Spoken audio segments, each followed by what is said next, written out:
Hey guys, this is Patrick Hoover, again with Scent Control Outdoors. I have got a really cool story to tell you about this deer. But what's even cooler, I got something to show you about this deer in a minute that you may have never saw. I never saw it before in my life, but I heard about it. So at the end of this, I will show you. And then now you're going to be thinking, what's different? Well, you'll see in a minute because it's really cool. The story behind this deer, what makes it awesome, I had hunted this season. I had a really hard season. I had hunted and hunted and hunted. I bet I've hunted 5 different farms, had cameras at 5 different farms, multiple cameras at some farms, never had a mature deer on camera. Whole time I'm traveling from West Virginia to Ohio and checking cameras and all the scouting and prepping and planning and all this stuff I'm doing. And I still have not had a mature deer turn up. And everyone that knows me knows I put a lot of work in, a lot of scouting, 365 days a year. I'm hanging cameras and I'm doing this, scouting nonstop. And, in the summer, I'm checking soybean fields or crop fields if I can from a truck with binoculars. Anywhere knocking on doors, asking permission to hunt. So how I end up killing this deer is I had nothing on camera, no mature deer anywhere. Hadn't seen him from the truck. I haven't had him on camera. Checked all my farms to hunt. Nothing. It's a really hard year. So I'm knocking on doors. I bet I asked, and nowadays you know how hard it is to find a place to hunt. It's really tough. I had knocked probably 15, 20 doors asking permission to hunt in Ohio. And I'd been turned down every time. Oh, my son hunts, my son-in-law hunts, my daughter hunts. My in-laws come and hunt. My wife don't like anybody shooting any deer. And I understand that. I understand it completely. But finally, I had approached this one gentleman. And I knocked on his door and I said, hey, I'm Patrick Hoover. My dad don't live far from here. And he got to talk to him a little while. And then the time we got done talking, he was like, yeah, you can go and hunt. Since you're just bow hunting. I said, yeah, that's all I do is bow hunt. He said, yeah, have at it. He said, my kids, they mostly just gun hunt. I said, all right, thank you. So I go out, I go back to my truck. I had some cameras with me and stuff, just in case someone told me, okay, I'd have stuff to put out the same day. So I get my cameras and stuff to take out and put out. I go put my cameras out, get it all ready and all that set up. So I said, well, you know what? I'm going to hunt some other farms next couple of days. And if I don't do any good, I'll come back and check this camera in about 3 days. So 3 days went by. And I was like, you know what? I still don't have nothing on camera anywhere else. I'm just going to take a climber. I'm going to hike back in there. I found a couple big old trails coming together, a good pinch point, because a giant big old holler run up here. And there was an old growed up clear cut area above it. And I knew that they had a big deer bed in there. So I went in there and found a pinch point where it's a deep holler. And there was a little place that years ago it looked like someone had put a logging road in there. And they almost built like almost like a bridge, more or less, across this holler. And I noticed the deer were just tearing it up. Giant trail just crossing. It's like 5 trails literally coming into one trail crossing this. And I knew then, pinch point, I'm in money. If there's any big deer on this farm, and the rut's in, it was, actually it was Halloween's right before the main rut. It was a pre-rut. And I knew then that if my chances was going to be good at all on this farm, that's where I need to be. So I found a tree in there and where I got some shoot lanes that I shoot. And I was like, I'm gonna go in there and hunt the tree. So I tell my wife, I called her and she'd ask, well, where are you going to hunt at? Just in case something happens, I know where someone come to look for you. She's all worried. And I said, well, I'm hunting this new farm. And I said, you can look on my phone and see where I'm at. And she was like, all right. And I said, well, I'll text you if I do any good. So I'm texting her back and forth. So I climb this tree and I'm up in there and I'm looking at my surroundings. And I know then that having this pinch point there, coming from a big bedding area, at the time they was feeding on white oak acorns. And it was a good year for mass that year. It was a lot of acorns. Excuse me. So I'm sitting there and all of a sudden I start hearing a couple bucks. And I could hear them sparring. But I couldn't see him. I was in that clear cut right above him. And I knew I could hear the antlers hitting and I could hear the rustling leaves. I was like, man, that's 2 bucks fighting. They're sparring one. And all of a sudden I hear something come off the bank. And here comes a doe comes off the bank. Then another doe. And all of a sudden, next I know, there's these 2 little bucks that was up there sparring in the brush. They come down there, running them does. And I'm like, they just bumping them around, They wasn't in heat yet, but they was just having some fun. So they're bumping them around. I watched them for a while. Time went on, I seen some turkeys. And remember, when I checked this camera, still nothing on camera. I pulled that camera right before I went up the tree. And I got my phone out and I was checking my SD card. And nothing on camera. Didn't have a steer on camera. So a few minutes later, I saw another buck, and then I saw a nicer buck. And I was like, wow, man, I'm in a good area. That pinch point, all of them went this pinch point. And all of a sudden I seen another buck. And I'm like, whoa, that's a pretty nice buck. So he come through there. While I'm watching that buck right there, I was like, I'm going to get out my grunt call and my can. And I said, I'm going to see if I can grunt a couple of these bucks in the video. So I get my grunt out like, burp, burp, doing tending grunt, did the can. And all of a sudden I heard something come, busting brush off that clear cut, out of the clear cut. And I looked from a distance and I could see this thing coming. I could see that rat coming through that brush. And I'm like, oh man, there's something good there. Well, he seen the does above me, so he started going toward them does. I was like, man, he's going to be too far away. He's going to pass me up. So I grabbed the grunt call again. I grunt, burp, burp, burp, pretty loud so he could hear me because the rustling of the leaves. I was afraid he wouldn't hear me. So he comes across, I hit the can again, did another tending grunt. All of a sudden he stopped, and I went, burp. He turned and he ran as fast as he could off at Hilltop. He's jumping over these old treetops that it had, not giant treetops, pretty good size from where they timbered it. He's jumping over sections of them things. A full bore run straight to me, which is pretty awesome. I've done a lot of them in over the years, but this one beats everything I've ever saw. He flew. He was running so fast. He got so close. The time I got my bow off my bow hanger and hooked my release on me, the deer was 10 yards standing underneath me looking for the buck and the doe that I was imitating. He stood on me, so I hurried up. I get my release on it. I draw back. And he's cornering toward me a little bit. And I'm like, man, I want you to turn a little bit broadside. So as soon as he started to turn, I put the pin in behind the shoulder. Man, I shot. I hit him right there, right behind the shoulder. And it was a steep angle, but come out out of his chest. Perfect shot. He jumps, takes off running.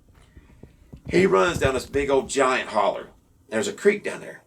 Well, I heard him hit the water down there, and I was like, well, I think he went down, but I wasn't certain. So I'll give him a little bit, because I had called him in probably about an hour and a half, maybe 2 hours before dark. I'd gotten there at noon.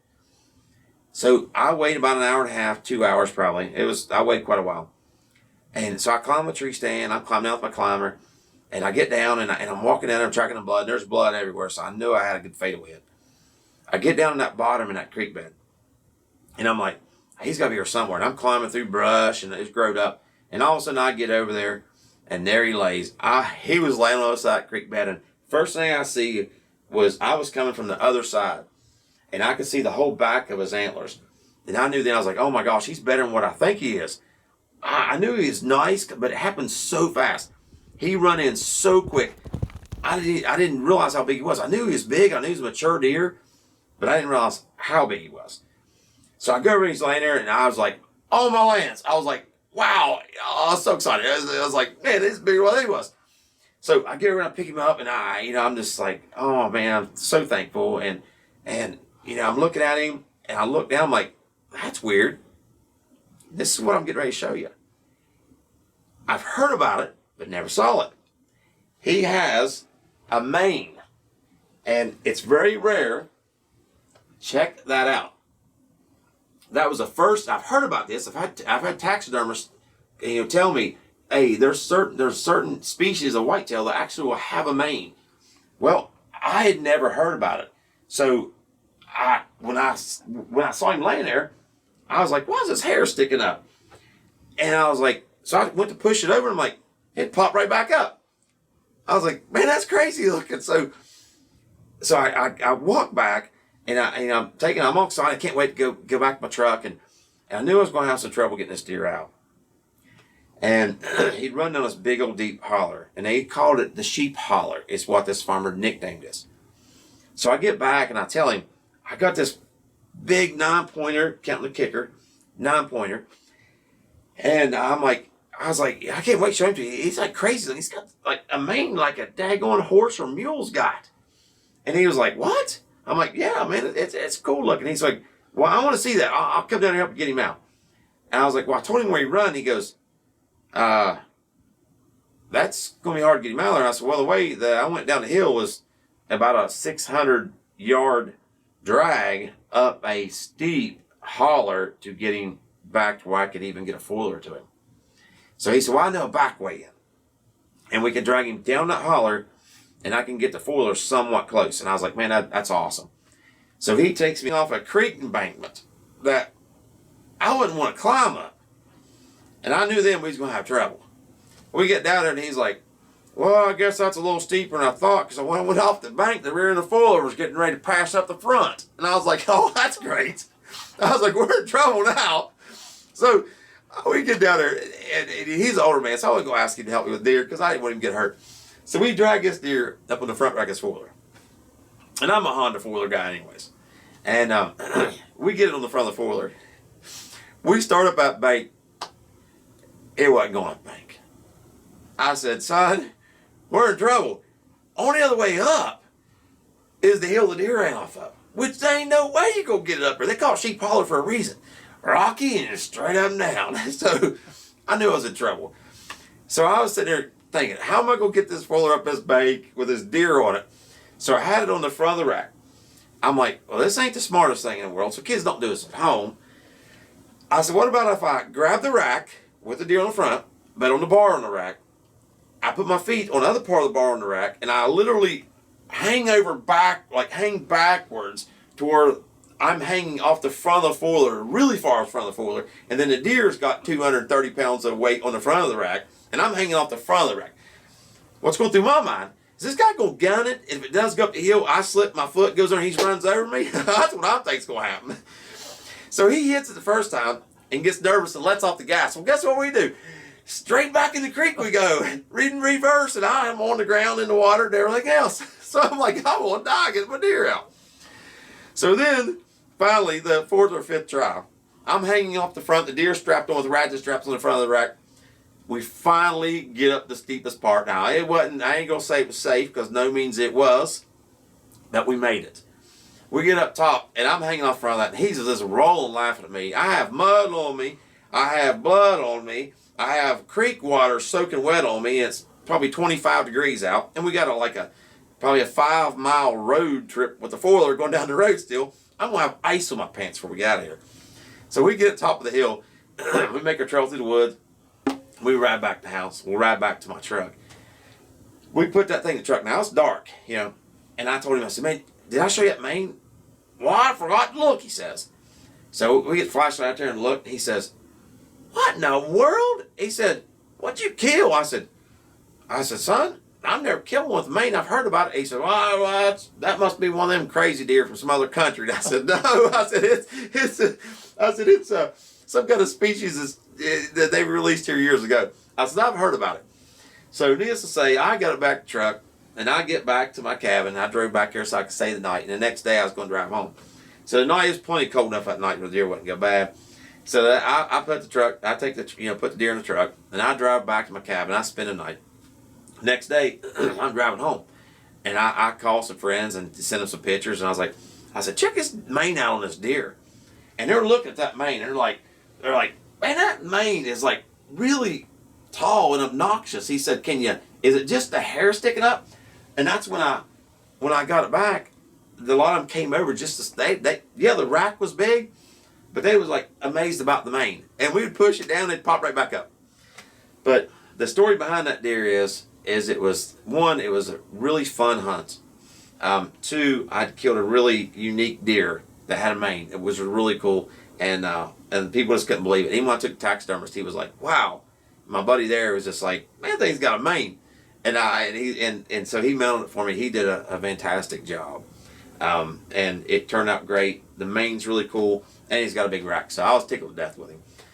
But one thing about this is, when you're calling these deer in, and you're in general just hunting, if you can't always play the wind, everyone, even me, you always want the wind in your favor. But in the real world, the wind's not always in your favor. The wind may swirl, the weatherman may be wrong, which has happened to me a lot. Or in a rut, you know what happens in a rut. When these bucks are running does, they don't run them down a straight line away from the wind. It's just, they run them in a circle motion sometimes, or they'll run them by you here and come by you behind you and come in front of you there. They come from different directions. So scent control is huge. And the reason I want to talk to you a little bit about that is I'm getting ready to put out a series of scent control videos from the beginning, from before season, getting ready for season, what you need to do to prep your boots, your clothes, and everything, from your diet, what you can eat to change your body odors, all the way clear to the end when you're done hunting. I'm going to cover everything there is about scent control you can imagine. So definitely check us out. YouTube videos we're going to have up soon about it. But you definitely don't want to miss it. So check out our YouTube, Scent Control Outdoors. Please like and subscribe. God bless you guys. Stay tuned.